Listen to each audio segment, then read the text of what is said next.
Hello, hospitality professionals from around the world. Welcome to the new episode of Hospitality as It Is, podcast brought to you by Xenios Academy, the world's first fully gamified training app, again, for you, for hospitality professionals. We are here today again to discuss topics that really matter for you and your career, but also your personal life, because we're gonna stress so many different topics important for hospitality workers. My name is Igor Besermenji, and joining me today again is my colleague Marco Corallo. Marco, nice to have you again. Thank you very much. Hi, everyone. Once again, we are here at the Hospitality as It Is, and we are gonna cover a very, very important topic today, which is a topic that in my career in hospitality has been key to success, not only on a personal level, but also for hospitality establishments, which is recruiting. And today, joining us, would you like to introduce our guest today? Yeah, it's Andrii Piskarov. Andrii is one of the first guests that was confirmed for our podcast, and I really appreciate that, Andrii. Thank you so much. Anytime. Area manager at Leto Restaurant in Dubai. Yeah, you're right. Would you like to introduce yourself as well? Hi everyone. My name is Andrii. As you say, my last name Piskarov. Sorry about another turn. Anyway, I'm representing the international chain restaurant Leto. I am currently area manager for a few branches, and I'm taking part also in recruitment. So yeah, Excellent. we'll get from here. Okay, so before we go to the recruitment, how is life in Dubai for you? Life in Dubai is pretty well. You know, it's, as I said to Marco before podcast, that it's more the safest city in the world. What I'm seeing currently. I was lost so many times in my wallets, like you show in TikTok that someone lost a wallet, and after some time you come and all money there. Yeah. I experienced that many times. So yeah, Dubai pretty well. In professional style as well, I'm here more than 8 years. Started my career in 2015. You kind of got used to this lifestyle here, right? Yeah. You just, when you got used to it, you cannot change. And even by passport, you have one nationality. And once you live in UAE, your mentality has changed. You just change it completely. Do you remember that moment when you were recruited for the hospitality industry for the first time? First time it was also, how did it feel? It was in Qatar. It felt good because I was helping people to get in a big company with their personality, with their experience, to help me to run a restaurant. And I was not only one as a manager that time. And by the way, I was not a manager. I was hired by F&B supervisor, but I was doing a restaurant manager job because that time it was no one there. So I was kind of in charge, let's say, but not official, not on the papers. And I was recruiting many people from local base. And one of my GM, who was that time with me, one French guy, Mr. Philip, hello. For sure, he will see it. I will send him a link later on. Very cool guy. And he told me, okay, Andrii, we need to go abroad to hire from overseas. What's your option? And by that time, GM and me, F&B supervisor, and he is asking my opinion, which company recruiting agency in Ukraine better to hire people. Oh, wow. I said, okay, I'll give you a couple of them. I knew some of them. Obviously, when I was traveling to Dubai, I need to choose some of them. So we went to Ukraine with a business visit for a couple of days in Kyiv, in capital. And by that time, he told me, okay, Andrii, you did a good job. We hired 30 people. And you can take a leave and go a small vacation. And by that 30 people, unfortunately, company was taking loan with offer letters and signings. Only 2 came from 30. This was a bit painful because you're spending money and your time. It's time management which you need to monitor and control. But unfortunately, sometimes people can change mind. Yeah. And later on, I had experience also hiring from overseas in Qatar, same company. And they told me, okay, find some agencies who can help you to find people from Central Asia. So Central Asia, Kyrgyzstan, Uzbekistan, Kazakhstan, all the countries from ex-USSR. So I said, okay, let's find. So I found few agencies. And what I found out that there was cheating. So maybe not everyone knows about lip sync. Okay. Lip sync, okay, when you have your popular pop star singing, singing but opening the mouth, right? Yes, yes. So the same I experience in online interviews. So for example, you as a recruiter, you as a candidate, I am as an employer hiring you over Zoom, right? Or Teams or whatever. Okay. And you opening the mouse, just talking, pretending, and you as a recruiter trying to make money, you just speaking instead of him. So that's it's that really happens? true. I've seen in the same company, I've seen some people who was hired before me when I came, and I was struggling a bit because in my job description it was nothing saying about teaching English. So I was doing some classes even with my broken that time English, just to teach some people from Central Asia to how to speak English. Some few sentences, how to serve guests, how to approach. So it was like sequence of service. It was interesting experience, and those people whom I teach, they already are growing as well. So at least some impact of their life I did too. Wow, And, that's amazing, but I had no idea that this is how it goes. Before I didn't do it, but I'm actually surprised. Whenever I'm messaging some my old friends from different recruitment agencies in that countries, I'm just saying them, okay, I need this kind of people, but please make sure they speak English. This is a main characteristic of each candidates that you need to know English, especially in UAE. Obviously, you have many agencies from India who is making laundry money, for example, for candidates. I talked to many agents who was approaching me in LinkedIn that they're saying, okay, even for your current restaurant, we can supply stuff. No need to pay any fee. And I was thinking, okay, if I'm not paying as a company your fee, so it means you take a lot of money from them. And I say, no, we don't. I say, so how are you making money? And finish. Dialogue finish because I'm asking so many questions. So I just want to be sure that candidate who is coming to me to work in a company, they will not have back idea that I got money for them. This is what happened to me in 2015 when I came first in Dubai. I was applying for the agency who was taking money as a commission from candidate and who was taking from employer. So double. And when I came to Dubai and I knew that, okay, this is what's happening, I said, why I pay money? Why I pay that time $300? Okay, 2015 was also big, huge amount of money. And for me, it was something terrible. And after when I acknowledged that shady things going on with different recruitment agencies, and I am as a currently area manager and I need to recruit my own staff. So I'm more wisely doing this from social media, different platforms, and I'm choosing people whom I see potentially growing in our company and be as an employee. What is something that you would highlight when it comes to the recruitment process in the hospitality industry here in Dubai? So from a job seeker, I would say that I've seen plenty of people that who is lying on CV, for example. Let's start from here. So when they are approaching you as me in LinkedIn or my mobile phone, it's displayed everywhere. My contact number sharing even in TikTok of some people who is trying to be like to help people. So I'm receiving a CV on daily basis, more than hundreds per day. When I wake up, I see, okay, 200 new came, so I need to check later on. And not a lie in a CV. Everything should be clear with all your experience. Even I've seen some people who's applying for a head waiter supervisor position, but they never do this.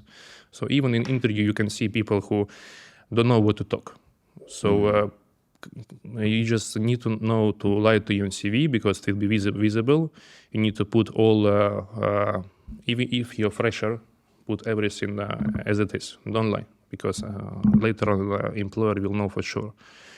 For job seekers as well to know English perfectly because when they're messaging you on LinkedIn, hi, sir, madam, my name is blah, blah, blah. And this is mostly introduction on a 1 A4 page coming from ChatGPT. This is you can see directly.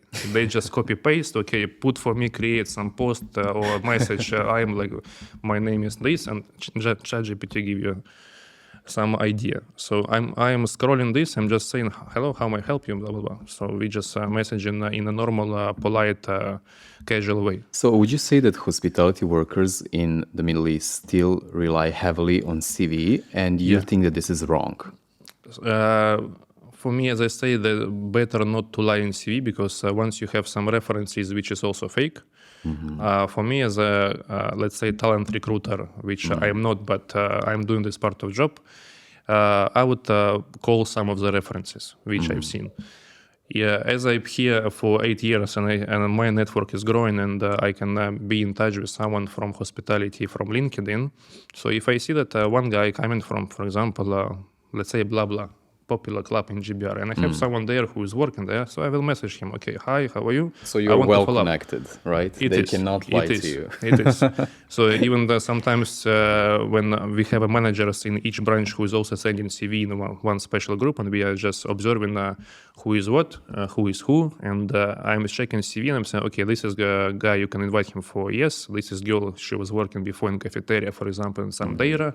Because when a manager is not that experienced in hospitality, let's say in Dubai hospitality, in the name of the concept, you just need to Google it. Yes. Because some cafeterias, which I've told you before, right, that located in Deira, in Burjuman, and all this old part of Dubai, they put a good name, but in fact it's not even casual dining restaurant. It's just some kind of cafeteria who is selling paratha and karak. And people are thinking that they know about hospitality, they have some basic experience, and they're applying for a high-end restaurant. So this is need to be a bit cut, because I'm giving chance to everyone, but you need to be clear with you're working in one concept, but another people working from another part of concept. They are thinking they be perfect, but unfortunately is not like that. Yeah. This made me remember, Marco, do you remember the time when we tried to also hire some people in Xenios Academy through Yes. LinkedIn and reading through their CVs? Yeah. I have to say, like, even in my experience in hospitality, I definitely encounter people that are coming from different background and different kind of like establishments. I like the fact that you say I give chance to everyone, because I think that talent lies in everyone. True. Sorry for interrupt. For a chance, I give to everyone to speak with. Unfortunately, I cannot invite everyone for an interview or trial, because it will be also a waste of time. So I value my time and the time of a candidate who is applying. Of course. Because I cannot say, okay, come for interview, they will spend money, and imagine some people on tourist visa, they are short of cash, and they will come, and after they will blame you. It's happened a few times that, so I'm just learning from my mistakes. No, I think be clear about the expectation of the job is very important, and also be clear about who is the profile you're looking for when you hire somebody, and then it's entirely up to them, of course, to understand, if they meet the expectation, or they could meet the expectation. Personally, in my career, I found many people coming with no experience in a particular establishment I was running or I was working with, and eventually discovered their talent there. So I like to, as you say, to talk to everybody.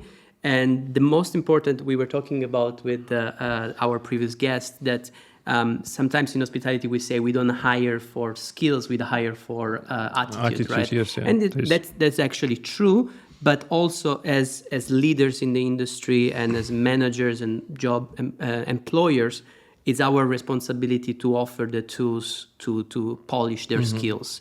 So I completely understand when you say, there are so many people that lie on their resume. It happens, unfortunately, but I also like what you say. Eventually it comes out. Sooner or later it comes out. Right? Many times we post on LinkedIn some open vacancy who is we are hiring on current place in Leto, for example, cafe. And we noticed that once we will click a post, in 5 minutes, for example, we are hiring for F&B supervisor in some certain locations. In 5 minutes, what we observe, some people who is not matching on a criteria, yes, they will apply anyway. Yes. Drivers, engineers, well. security. I'm not blaming anyone. I'm not judging. But what I'm understanding, if I would be in their shoes, I'm jobless. I don't have a job. I'm looking forward to apply for anywhere else. I am a driver, for example, and I see any job post. I would apply anyway with my CV, even if it's not related, because if HR will see all CVs and they will see driver, and they say, next month we will hire someone. Okay, this is a guy might be.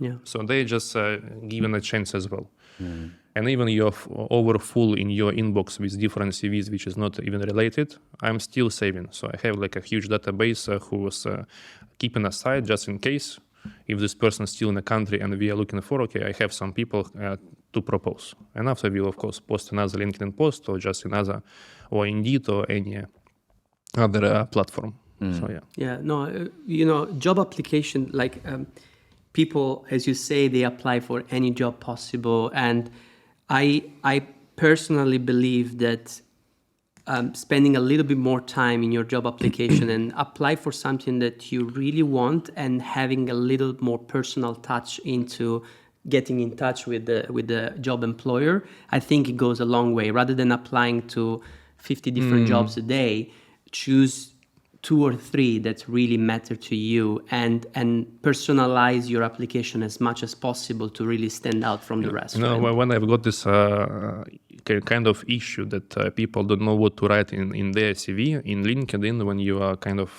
VIP or gold status, you can put advisory or something like you propose to people to make for free. So me as a volunteer to help the people to review CV, I have in my LinkedIn a box that you can click and you can send me as a separate message that this is my CV, can you please review it? So every month I'm opening that chapter of the LinkedIn, I'm checking whoever messaged me to review CV, and I'm doing this for free. I'm not charging like CV builder websites or something to create. I'm not helping them to create or to renew. I'm just giving them advice what to need to be changed, what to need to remove.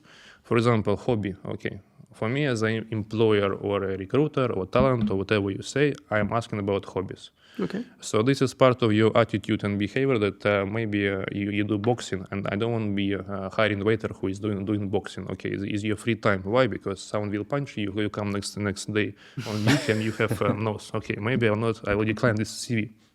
Oh, but, really? Hobbies. Wow, you go into so many details, right? When you're assessing the people's personality. I'm not wasting time. I'm giving some value, but I'm spending huge time after my duty or sometimes during checking CVs and sending some emails or something.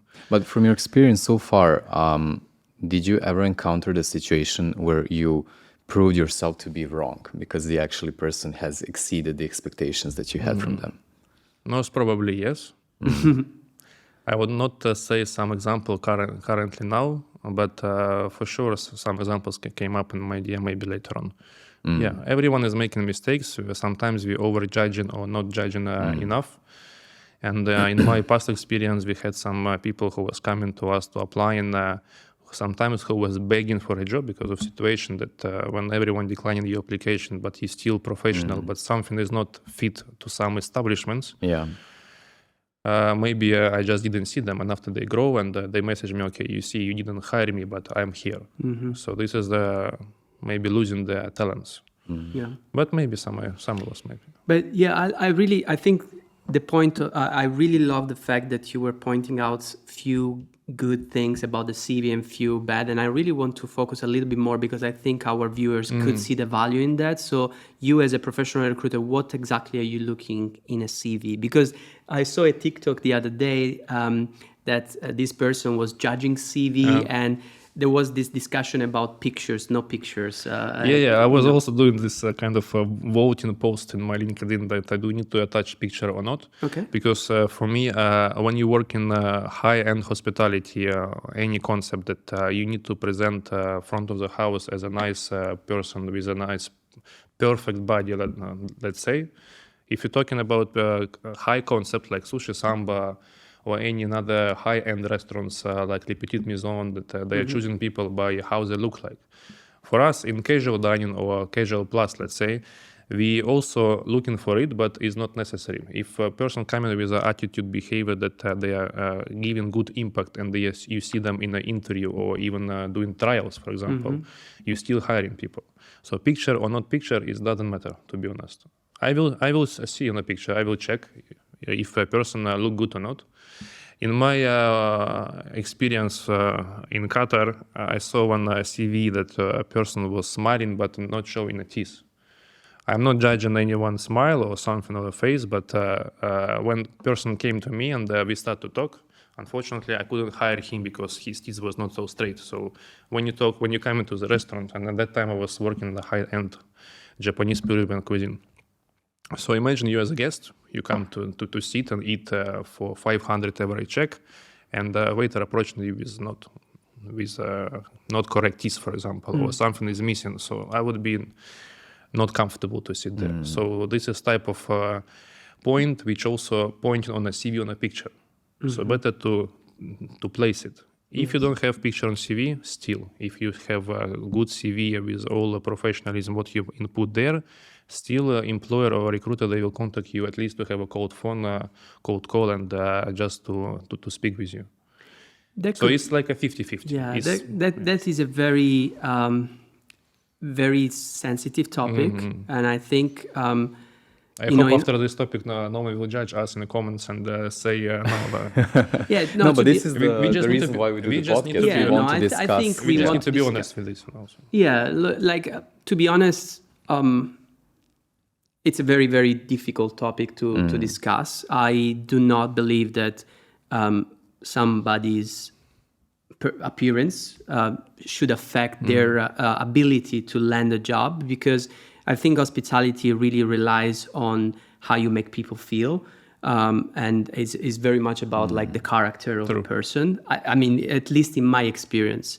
So I really do not see the point of attaching a picture on a CV, because I would hire the person that make me feel a certain way rather than hiring a person. And unfortunately, there were, in my career, instances where some of the jobs employers were judging exclusively on looks. And I have to say, this is, I think, is probably one of the few industries that this is something happening, right? It doesn't happen in any other industries. It happens in fashion, maybe, but not... When I'm receiving CV without picture, which is maybe only 1% what I'm receiving from 1,000 CVs in LinkedIn or any social media, when I see CV without photo, but I still have name, I still have some contact details. I can open LinkedIn, I can open Instagram, and I find this person just to see how they look like. But I still will call the person just to have a chat over the phone, and after to invite for interview if CV is related to my requirements and expectations. So if I see a CV without photo, but it's not related to any of my concepts which I'm working for, I say, okay, this is a bit maybe later for a future, just keep aside. Yeah. So it all comes down to the character in the end, right? And probably rather than looks, more like how they present themselves. Yeah, I think it should. It should. I think as we have a social responsibility as well to really open the industry to everybody. In my opinion, and this is what I'm advocating for, is to, no matter what your situation or your looks is, you should have the chance to pursue a career that makes you happy, and then eventually is a career that makes other people happy. So if you have the right attitude for this industry, it shouldn't matter to me. I forgot to share before, when I made that poll in LinkedIn about do you need to attach picture or not, I make some social experiment with myself. I took my CV, I remove a picture, and before to make that post, I sent to 10 companies. Okay. I never get reply from them. Wow. Even though I was applying not even for a high top position, it was just assistant or restaurant manager or another related or an F&B operational. So I didn't go. I didn't get any reply from them. That time I was thinking, okay, I need to ask society or LinkedIn community, what do you think about that? Yeah. Obviously it was 200 votes or something, yes or something no. Whoever interested, you can check in my LinkedIn. So I can advertise myself here. Yeah. But before I'm posting something, I'm doing some social experiment. But it's a very divisive topic. I think people are very opinionated about it, and it's great that we are talking here about it. People also have opinion about how many pages you need to have on a CV. Yes. My first CV, it was 13 pages.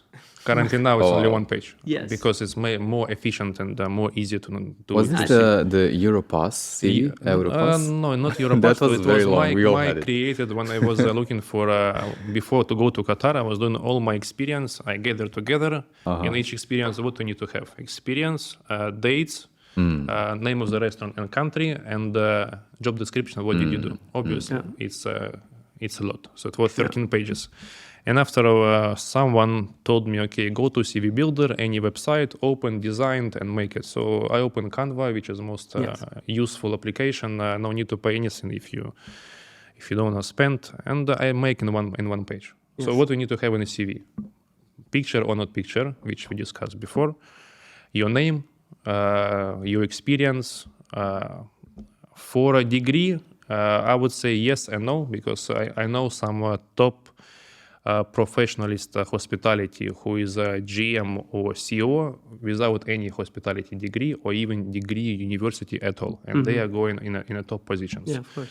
So it's kind of related. For me, I kept it because I am hospitality educated, and for me, I think when people see, okay, he was study hospitality, he work in hospitality, something wow, because in our European countries, when you study one thing and doing another thing, so it's something wrong.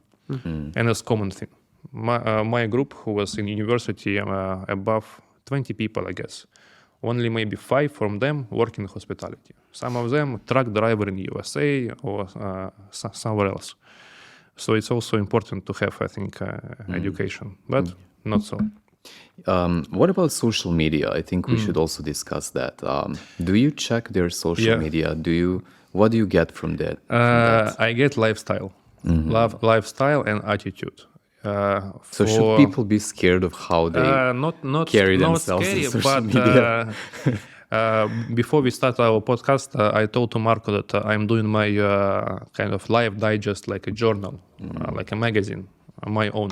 So when I have a free time, I'm just doing some articles, topics, and I'm putting in LinkedIn.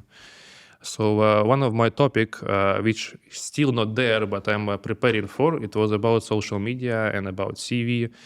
And in social media, what I think, in all your accounts, like WhatsApp, maybe Telegram, maybe Viber, if Europe knows this social media, Facebook, Instagram, LinkedIn, you still need to have some kind of nice photo to present you as who you are.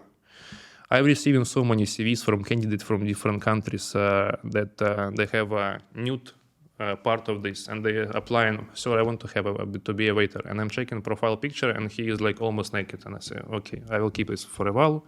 Maybe later I will check the CV. So for me, appearance from a person from social media is also important. How they live. Okay. Because if you will think that a person is good as per CV, but when you see social media that he or she going to nightclubs, drinking, not sleeping, or doing some haram things, as you say in UAE. But they still have to have a normal life outside work. It is. I am not judging them about that, but still some life spent time, you need to be also a bit concentrate what you put in social media. Okay, guys, so put your social media on private. Yeah, in Be on a safe side. In private mode. What advice would you give to hospitality workers? How to first boost of all, when their you work in LinkedIn profile, let's say? Yeah. When you work in hospitality, you just need to be honest, first of all, honest with yourself and honest with the network in your LinkedIn. Do not post any provocative or negative posts because people just will unfollow you, and they will just it will be crucial for your LinkedIn as well. As from positive part, you just need to, I think, to make good positive energy and vibe. Share some job seekers open hirings from your related, of course, company. Or maybe from others, if you know someone who is asking to share. Sometimes I'm getting like collaboration, let's say, like, can you share this and this? If something interesting to me and I would like to participate, obviously, yes, I would share. Once you will upload this link, I would share as well, so I get more followers. And some people from my company, I have one example. We have one chef. His LinkedIn was poor because he just came from in Gulf and he didn't use before. It was like 100 followers or something.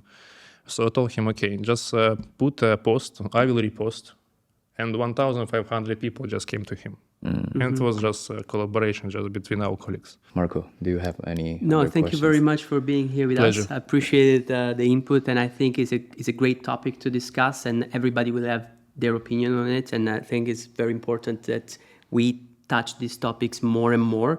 But what I really like is that honesty goes a long way. And in hospitality, being honest with yourself, with your company, and as well with your colleagues and guests is crucial. So thank you very much for sharing your point of views. Thank you. Amazing. And thank you guys. And we'll see you again in the next episode of Hospitality as It Is.